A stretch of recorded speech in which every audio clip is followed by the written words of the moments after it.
तो दोस्तों स्वागत है आप सभी का हमारे चैनल की एक बिल्कुल ही नई वीडियो के अंदर, जहां पर आज की इस वीडियो के अंदर हम बात करने वाले हैं साउथ इंडस्ट्री की लेटेस्ट मूवी मिराई के बारे में। ये मिराई मूवी इंडिया में 12 सितंबर को रिलीज हुई है। और अगर बात करें इस मूवी की स्टोरी की, तो इस मूवी की स्टोरी हमारी माइथोलॉजी से जुड़ी है, जहाँ पर हमें ऐसे 9 ग्रंथों के बारे में बताया गया है जिन ग्रंथों के अंदर ऐसी पावर्स है कि अगर कोई उन्हें हासिल कर ले तो वो उससे इमोर्टल बन सकता है। लेकिन दोस्तों ये सारे ग्रंथ एग्जिस्टेंस में कैसे आए, इन्हें किसने क्रिएट किया और आखिरकार कौन इनका इस्तेमाल करके इमोर्टल बनना चाहता है, ये सारी चीजें हमें इस मूवी के अंदर दिखाई गई है। सो अगर आपको इन सारी चीजों के बारे में जानना है तो आज आप इस वीडियो को पूरा एंड तक जरूर देखना, क्योंकि आज की वीडियो के अंदर मैं आप सभी के लिए इसी मिराई मूवी की स्टोरी को डिटेल में एक्सप्लेन करने वाला हूँ, ताकि आप सभी घर बैठे इस पूरी मूवी की स्टोरी को जानकर एंजॉय कर सकें। सो दोस्तों वीडियो काफी बढ़िया है, इसलिए आप सब वीडियो को लाइक कर दीजिए, कमेंट्स के अंदर मिराई जरूर लिख दीजिए, और आप में से जिसने चैनल सब्सक्राइब नहीं किया वो जल्दी से चैनल को भी सब्सक्राइब कर लीजिए और सब्सक्राइब बटन के बगल वाले बेल आइकन को ऑल पर सेट कर लीजिए, ताकि आप हमारे चैनल की सारी लेटेस्ट वीडियो सबसे पहले देख सकें। बाकी आइए अब हम बिना किसी देरी के आज की इस कमाल की वीडियो को स्टार्ट करते हैं। Zombie apocalypse.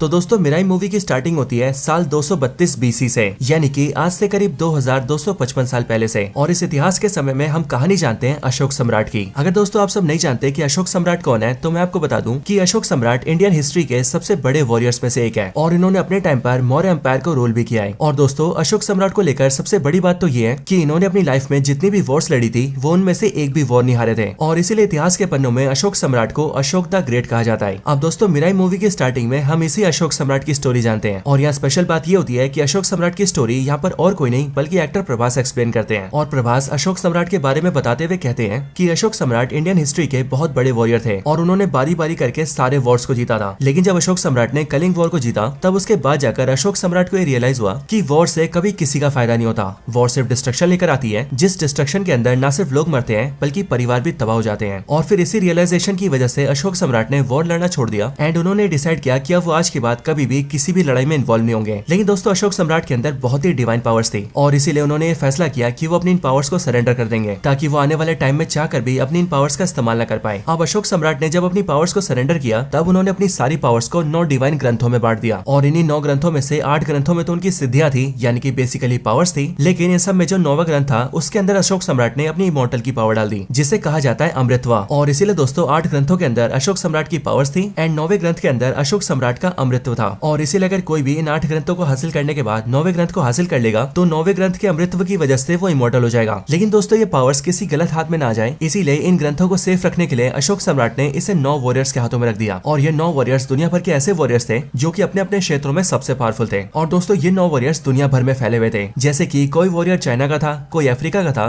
कोई यूरोप का था, और इसी तरह से सारे वॉरियर्स दुनिया के अलग अलग हिस्सों से थे। और फिर इन वॉरियर्स को ये कहा गया कि वो सबके सब इन ग्रंथों की प्रोटेक्शन करें। लेकिन दोस्तों 8 ग्रंथों के बाद जो 9वां ग्रंथ सौंपा गया था, वो किसी वॉरियर को नहीं सौंपा गया था, बल्कि उसे सौंपा गया था महर्षियों को। वो भी ऐसे महर्षि जिनके पास फ्यूचर देखने की पावर्स हो, ताकि अगर फ्यूचर में कभी उन पर प्रॉब्लम आए तो वो फ्यूचर में होने वाली घटनाओं को देखकर 9th बुक को पहले से ही सेव कर सके, और ऐसा करके वो सब 9वें ग्रंथ की प्रोटेक्शन कर सके। अब दोस्तों इसके बाद समय बीतता गया, जिन भी वॉरियर्स को ये सारे ग्रंथ दिए गए थे वो पीढ़ी दर पीढ़ी इसकी प्रोटेक्शन करते गए, और फिर इस तरह से चलते चलते उनकी 175 पीढ़ियां बीत गई। और फिर इसके बाद जाकर समय आया प्रेजेंट टाइम का। अब अगले सीन में हम ये देखते हैं कि ये प्रेजेंट टाइम साल 2000 का होता है, और इस साल 2000 के अंदर हम सीधा हिमालय में छुपे हुए एक आश्रम को देखते हैं, जिस आश्रम को दिखाकर हमें बताया जाता है कि इसी आश्रम के अंदर 9वें ग्रंथ को रखा गया है। इसके साथ ही इस टाइम पर इस पूरे आश्रम की जो हेड होती है उनका नाम होता है अंबिका, और इस टाइम पर इन्हीं अंबिका के अंदर ये पावर्स होती है कि वो फ्यूचर देख सकती है। अब दोस्तों अगले पल हम ये देखते हैं कि अंबिका ध्यान में लीन हो जाती है, जिनके बाद ध्यान में रहकर उन्हें फ्यूचर दिखता है, जहाँ से देखकर वो ये पता करती है कि अब आने वाले कुछ सालों के बाद ही एक ऐसा ईवल आदमी सामने आएगा जो कि न सिर्फ खुद में ही बहुत ज्यादा ईवल और पावरफुल होगा, बल्कि वो इन सारे पावरफुल ग्रंथों के बारे में भी जानता होगा। और इसीलिए वो बारी बारी करके सारे पावरफुल ग्रंथों को हासिल कर लेगा, और उनकी प्रोटेक्शन करने वाले सारे वॉरियर्स को जान से मार देगा। और फिर 8 ग्रंथों को हासिल करने के बाद वो 9वें ग्रंथ पर भी हमला करेगा और उसे हासिल करके अमर होने की कोशिश करेगा। अब फ्यूचर का ये सीन देखने के बाद ही अंबिका काफी ज्यादा डर जाती है, और इसीलिए वो डिसाइड करती है कि चाहे कुछ भी हो जाए उन्हें इसे रोकना ही होगा, क्योंकि अगर इस ईवल इंसान को नहीं रोका गया तो ये ना सिर्फ सारे ग्रंथों की पावर्स हासिल कर लेगा, बल्कि उसके बाद ये अमर होने के बाद पूरी दुनिया पर भी कब्जा कर लेगा और पूरी दुनिया को बर्बाद कर देगा। अब इसके बाद ये अंबिका दुनिया भर के 8 वॉरियर्स को बुलाती है, जिसके बाद जब वो 8 के 8 वॉरियर्स अंबिका के पास आते हैं, तब अंबिका उन्हें सारी स्टोरी बताते हुए उन्हें अलर्ट अलर्ट करती है कि वो सभी अपने ग्रंथों को लेकर और ज्यादा अलर्ट हो जाएं और सबसे बड़ी बात वो सारे के सारे वॉरियर्स एक साथ मिल जाएं ताकि फ्यूचर में जब भी वो इवल मैन उन सब पर अटैक करें तो वो सभी एक साथ मिलकर उसका सामना कर सके और उसे हरा सके। लेकिन दोस्तों यहाँ पर हम ये देखते हैं कि अंबिका की बात सुनने के बाद भी कोई वॉरियर तैयार नहीं होता है और ऐसा इसीलिए क्योंकि इन सारे वॉरियर्स को अपनी पावर्स का घमंड होता है एंड इन सभी को ऐसा लगता है कि चाहे कोई भी आ जाए वो इतने पावरफुल है कि वो उसे आराम से डिफीट कर सकते हैं और इसीलिए वो सारे वॉरियर्स बड़े घमंड के साथ अंबिका से कहते हैं कि हम सभी काफी पावरफुल वॉरियर्स हैं, साथ ही हमारे पास काफी सारे सोल्जर्स भी हैं और इसीलिए अगर कोई भी हमारे ग्रंथों पर अटैक करता है तो हम उसे बड़े आराम से खत्म कर देंगे। एंड फिर दोस्तों ये बोलने के बाद ही वो वॉरियर्स वापस से बढ़ जाते हैं और अपनी अपनी जगहों पर चले जाते हैं। अब अंबिका ये जानती थी कि ये सारे वॉरियर्स एक साथ नहीं आए हैं और इसीलिए हो ना हो जब भी वो इवल इंसान इन सब पर अटैक करेगा तब वो इनके अकेले होने की वजह से इन सब के ग्रंथ हासिल कर लेगा। लेकिन चाहे कुछ भी हो जाए अंबिका को ऐसा होने से रोकना ही होगा और फिर इसके लिए अंबिका ये डिसाइड करती है कि अब वो यहाँ से सीधा हिमालय जाएगी और हिमालय में कैलाश पर्वत पहुंचेगी और कैलाश पर्वत पहुंचने के बाद वो सीधा मिलेगी ऋषि अगस्त्य से। ऋषि अगस्त्य इंडियन मैथोलॉजी के बहुत बड़े महर्षि हैं और इस मूवी के हिसाब से वो लाखों सालों से जिंदा है और कैलाश पर्वत पर तप कर रहे हैं। एंड अंबिका ये डिसाइड करती है कि वो सीधा उनसे जाकर मिलेगी और उन्हीं से पूछेगी कि आखिरकार फ्यूचर में आने वाले इस प्रलय को कैसे रोका जा सकता है। अब इसके बाद अंबिका बिल्कुल ऐसे ही करती है और वो सीधा निकल जाती है कैलाश पर्वत के लिए ताकि वो कैलाश पर्वत पे चढ़ के ऋषि अगस्त्य से मिल सके। हालांकि दोस्तों यहाँ पर ध्यान देने वाली बात ये होती है कि इस टाइम पर अंबिका प्रेग्नेंट होती है, लेकिन प्रेग्नेंट होने के बाद भी वो रुकती नहीं है और वो अकेले किसी तरह से जद्दोजहद करते हुए सीधा कैलाश पर्वत पर चढ़ जाती है, वो भी हिमालय की पूरी बर्फों को पार करने के बाद। वहाँ ऊपर आने के बाद वो सीधा ऋषि अगस्त्य से मिलती है और उनसे मिलने के बाद वो पहले उन्हें सारी बात बताती है एंड फिर वो उनसे कहती है कि जब फ्यूचर में वो इवल मैन उन सब पर हमला करने आएगा और इमोर्टल होने की कोशिश करेगा तो तब वो पूरी दुनिया को उसके कहर से कैसे बचा सकती है। इस बात को सुनकर ऋषि अगस्त्य उससे कहते हैं कि भविष्य में आने वाले उस इवल इंसान को रोकने का रास्ता सिर्फ अंबिका के पास है और अंबिका ही उसे रोक सकती है। अब असल में ऐसा करने के लिए अंबिका को एक बहुत ही बड़ा त्याग देना पड़ेगा, एक ऐसा त्याग जो कि अंबिका के लिए महात्याग होगा, क्योंकि इससे बड़ा त्याग अंबिका के लिए कुछ भी नहीं है। अंबिका इस त्याग के लिए तैयार हो जाती है और वो पूछती है कि आखिरकार उसे क्या त्याग करना है, जिस पर ऋषि अगस्त्य उससे कहते हैं कि उसे और कुछ नहीं बल्कि अपना बेटा त्याग करना होगा, वही बेटा जो कि इस टाइम पर उसकी कोख में पल रहा है। ऋषि अगस्त्य अंबिका से कहते हैं कि असल में तुम्हारा बेटा कोई खास आदमी नहीं है, उसके अंदर एक्चुअली में बहुत सारी डिवाइन पावर्स हैं और वो भी इसीलिए क्योंकि वो तुम्हारा बेटा है। अंबिका तुम एक योद्धा हो क्योंकि प्रेग्नेंट होने की हालत में भी तुमने पूरा हिमालय चढ़ लिया और यहाँ कैलाश पर्वत पर मुझसे मिलने आ गई और इसीलिए जो तुम्हारा होने वाला बेटा होगा वो भी तुम्हारी तरह एक महायोद्धा होगा। लेकिन अगर इस बेटे को तुमने पाला तो फिर ये इतना शक्तिशाली नहीं बन सकेगा और इसीलिए अगर तुम चाहती हो कि ये इतना शक्तिशाली बने कि ये भविष्य में आने वाले उस इवल इंसान को रोक दे तो फिर इसके लिए तुम्हें अपने बेटे को नेचर को सौंपना होगा, यानी कि प्रकृति को, क्योंकि प्रकृति के अंदर वो शक्तियां कि वो इसे इतना पावरफुल बना देगी कि ये सही मायनों में एक महायोद्धा बन जाएगा। अब हम ये देखते हैं कि अंबिका इस बात के लिए तैयार हो जाती है, जिसके बाद कुछ समय बीतते ही जैसी अंबिका का बेटा पैदा होता है वैसी अंबिका उसे वाराणसी के घाट पर ले जाती है और उसे वहाँ गंगा किनारे छोड़ देती है ताकि वह प्रकृति के बीच रहकर वहाँ पल सके और सही मायनों में एक महायोद्धा बन सके। हालांकि इसके बाद अंबिका रुकती नहीं है और वो 9वें ग्रंथ को एक गुफा में छुपा देती है, एक ऐसी गुफा के अंदर जहाँ पहुंचने का रास्ता सिर्फ अंबिका को पता है। और फिर ऐसा करने के बाद अंबिका कहीं गायब हो जाती है, यूं मानो वो सब कुछ छोड़कर कहीं दूर चली जाती है। लेकिन दोस्तों अब ये सब होने के बाद 24 साल बीत जाते हैं और 24 सालों के बाद हम हिमालय के उसी आश्रम को देखते हैं जहाँ पर 9वें ग्रंथ को रखा जाता था, यानी कि अंबिका के आश्रम को। अब इस आश्रम के अंदर हम एक लड़की से मिलते हैं जिसका नाम होता है विभा और ये विभा एक यंग लड़की होती है जिसकी उम्र 22-23 साल की होती है। आश्रम की इसी लड़की से यानी कि विभा से इस आश्रम का हेड मिलने आता है जो कि असल में इस आश्रम का गुरु होता है और ये गुरु विभा से मिलकर उससे कहता है कि हमारे इस पूरे आश्रम की जो असली हेड थी यानी कि अंबिका, उन्हें ये आश्रम छोड़े हुए अब 24 साल पूरे हो चुके हैं, क्योंकि आज से 24 साल पहले उन्होंने अपने बेटे का त्याग किया था और उसे एक महायोद्धा बनाने के लिए प्रकृति को सौंप दिया था। लेकिन फिर उसके बाद ही वो 9वें ग्रंथ को लेकर कहीं गायब हो गई। लेकिन फिर उसके बाद उन्होंने 9वें ग्रंथ को भी कहीं छुपा दिया और फिर वो खुद भी कहीं चली गई और तब से लेकर आज तक वो कभी नहीं लौटी है। लेकिन हाँ, आज से 24 साल पहले अंबिका ने जो भी भविष्यवाणी की थी वो सारी चीजें सच हो रही है और अभी बीते समय के अंदर हमने ये देखा है कि जैसे इवल इंसान के बारे में अंबिका ने बात की थी बिल्कुल वैसा इंसान हमारे सामने आ चुका है और उसने अपनी बुरी शक्तियों का इस्तेमाल करके बारी बारी करके 6 ग्रंथों को हासिल भी कर लिया है और अब इसीलिए बाकी के 2 ग्रंथ हासिल करने के बाद ही वो हमारे 9वें ग्रंथ की ओर बढ़ेगा। लेकिन अगर उसे हमारा 9वां अमृत वाला ग्रंथ मिल गया और वो उसे पाकर अमर हो गया तो फिर वो पूरी दुनिया पर कहर ढा देगा। लेकिन जैसा कि हम सब जानते हैं कि उसे रोकने की शक्तियां सिर्फ अंबिका के बेटे के पास है और अब इसीलिए विभा समय आ गया है अंबिका के उस बेटे को ढूंढने का और उस महायोद्धा को युद्ध के लिए तैयार करने का। अब हम ये देखते हैं कि विभा का गुरुजी विभा को ये जिम्मेदारी देता है कि वो जाकर अंबिका के बेटे को ढूंढे और उस महायोद्धा को सारी बात बताकर युद्ध के लिए तैयार करे। जिसके बाद विभा बिना देरी किए सीधा वाराणसी जाती है क्योंकि अंबिका ने अपने बेटे को सबसे पहले वहीं पर छोड़ा था। वहाँ पहुंचकर विभा अंबिका के बेटे के बारे में जानकारी हासिल करती है। एंड दोस्तों यहाँ पर हम ये देखते हैं कि विभा के पास भी एक स्पेशल पावर है और वो पावर ये है कि अंबिका किसी के दिमाग को रीड कर सकती है और ये जान सकती है कि सामने वाले के दिमाग में क्या बातें चल रही है। विभा अपनी इस पावर का इस्तेमाल करके अंबिका के बेटे के बारे में जानकारी हासिल करती है, जिसके बाद जाकर वो एक ऐसे साधु से मिलती है जिस साधु ने अंबिका के बेटे को पाल पोस कर बड़ा किया था और उसी से उसे पता लगता है कि अंबिका के बेटे का नाम वेदा है। वो साधु अंबिका को बताता है कि वेदा उसके पास कुछ समय तक रहा था, लेकिन वेदा की आदत थी कि वो आसमान में तारों की दिशा देखकर अपनी दिशा बनाता था और इसीलिए जब वो लगभग 10-12 साल का था तब उसे तारों की दिशा से संकेत मिला कि अब उसे यहाँ से कलकत्ता कलकत्ता जाना चाहिए और इसीलिए वो सीधा कलकत्ता चला गया। ये बात जानकर विभा सीधा कलकत्ता जाती है और वहाँ जाकर उसे पता लगता है कि वेदा बेशक से कुछ साल तक यहाँ पर रहा था, लेकिन कलकत्ता के बाद भी वो सीधा हैदराबाद चला गया। अब विभा ये समझ जाती है कि वेदा इस टाइम पर हैदराबाद में है और इसलिए वो उससे मिलने सीधा हैदराबाद के लिए निकल जाती है। लेकिन दोस्तों इसके बाद ही सीन शिफ्ट होता है और हम सीधा हैदराबाद में वेदा को देखते हैं, यानी कि मूवी के मेन हीरो को। हम ये जानते हैं कि इस टाइम पर वेदा 24 साल का है और वो इस टाइम पर अपने 2 दोस्तों के साथ रहता है। और जैसा कि आप सब जानते हैं कि इस मूवी में वेदा को और किसी ने नहीं बल्कि साउथ एक्टर तेजा सज्जा ने प्ले किया है। और ये तेजा सज्जा वही एक्टर है जो कि इससे पहले हनुमान जैसी ब्लॉकबस्टर मूवी में दिख चुके हैं। हम ये जानते हैं कि तेजा सज्जा यानी कि वेदा